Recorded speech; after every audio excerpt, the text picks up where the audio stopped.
Does yr sioe ddim yn sioe heb tractors na fyse. Does yr un tractor mwy amlwg na'r un coch a Massey Ferguson. A dyn sy'n gwybod y cyfan am y Massey Fergusons i'r gwyboneddig yma, Mr Elgan Evans. Siamai Ron. Bore de, dych chi'n o lew bore yma? Diolch yn fawr. Barod am sioe brysur?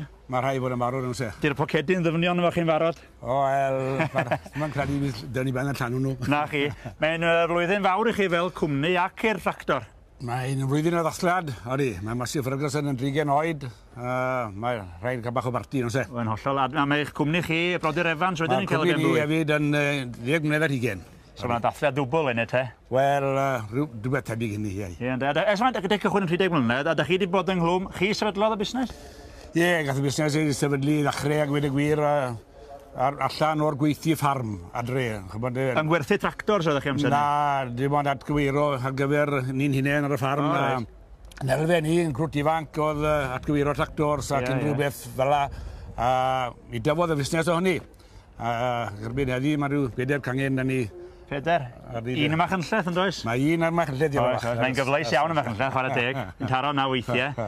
A dwi'n gweld tractors, mae yna bob lliw a llun, wel, lliw coch, di'r am fwyaf yn nhw. A maen nhw wedi cychwyn yn y cychwyn cyntaf mewn yn hen.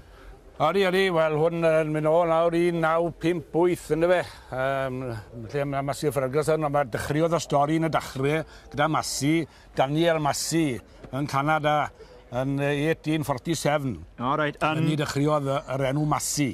Yn gwerthu tractors neu beth o'n wneud amser ni? Wneud periannu ar gyfer yn yr adeg ni, wneud periannu ar gyfer ffarmio. Ac yn 1891 fyna mi ymunodd ar enw arall ar Harris. So nath o Massey Harris. Massey Harris yn weddol enwog yn y 60au.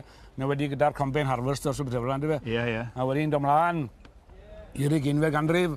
A wedyn mi bryno nhw Harry Ferguson. Ferguson yn Massey Ferguson. Ie. Datblygiad fel la. Gesach chi'n amser i olchi hwn yn amlwg, ond mae hwn yn sglinio, mae hwn yn special iawn. Wel, mae hwn yn cael neud yn y liw achos bod ni'n dathlu'r 60 yn y lliw y Diamond.